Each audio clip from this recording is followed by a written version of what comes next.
আসসালামু আলাইকুম। কেমন আছেন? Hello guys. তো আজ একটু ঘুরতে বেরোলাম। তো চলুন দেখি ঘুরতে ঘুরতে চলতে চলতে একটু আলোচনা করা যাক। আলোচনাটি হলো, গল্পটা হলো, আপনারা জানেন বর্তমানে এই সময়ে এখন একটি মহাযজ্ঞ চলছে। মহাযজ্ঞটা হলো কি, সেটি হলো ফুটবল খেলা। আর এই ফুটবল খেলায় অংশগ্রহণ করছে বিশ্বের বিভিন্ন দেশ, যেমন তার মধ্যে রয়েছে ব্রাজিল, আর্জেন্টিনা এবং অন্যান্য রাষ্ট্রগুলো, দেশগুলো পার্টিসিপেট করেছে এই ফুটবল খেলার জন্য। এবং সেখানে সবাই কাপ পাবে না, একটা দল চ্যাম্পিয়ন হবে, সেই কাপ পাবে এবং আরেকটি দল রানার্স আপ হবে। তাকে কে চ্যাম্পিয়ন হলো, কে রানার্স আপ হলো, কে চ্যাম্পিয়ন হলো, এটা বড় কথা না। বড় কথা হলো যে বর্তমানে যে ফুটবল খেলা চলছে, সেই ফুটবল খেলায় আমাদের দেশ কিন্তু সেখানে ইনভলভ নাই, সেখানে কিন্তু পার্টিসিপেট করে নাই। কিন্তু হ্যাঁ, এই ফুটবল খেলার ভিতরে আমাদের দেশ বাংলাদেশ সেখানে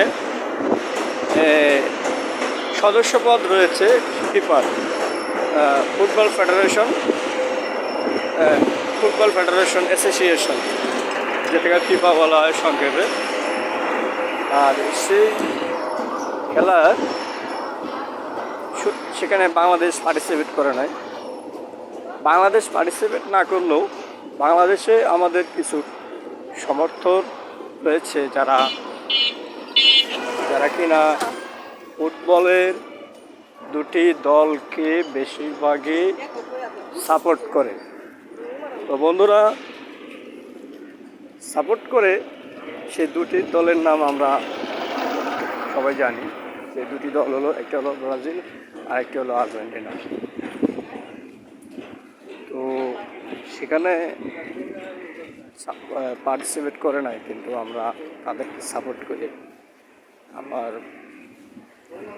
আপনারা পার্টিসিপেট করে নাই সেটা প্রশ্ন না, প্রশ্ন হলো আমার যে আমরা যে সাপোর্ট করি, এই সাপোর্টের বিষয়ে আমি কি বলবো, বেশি কিছু বলবো না, আপনারাই বলবেন যে এই যে যারা সাপোর্ট করে তারা কি আদৌ তারা সঠিক পথে রয়েছে।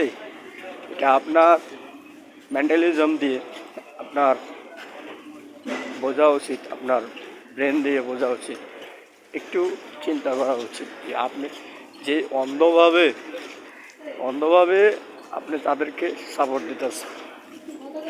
হ্যাঁ, এভাবে যদি তাদেরকে সাপোর্ট না দিয়ে, তাদেরকে এভাবে সমর্থন না করি, আমরা যদি আমাদের দেশকে সাপোর্ট করতাম, সমর্থন করতাম, হয়তো আজ আমাদের বাংলাদেশ সেখানে তারা পার্টিসিপেট করতো। তা করি না করে কই আর্জেন্টিনা, কই ব্রাজিল, কই ফ্রান্স, পর্তুগাল, এগুলোরে আমরা কী করি, সাপোর্ট দিই। তো বন্ধুরা, আপনারা দয়া করে নিজের দেশকে সাপোর্ট দেওয়ার চেষ্টা করুন। নিজের দেশকে সাপোর্ট দিন। নিজের দেশকে যত সাপোর্ট দিবেন, নিজের দেশ তত আগে যাবে।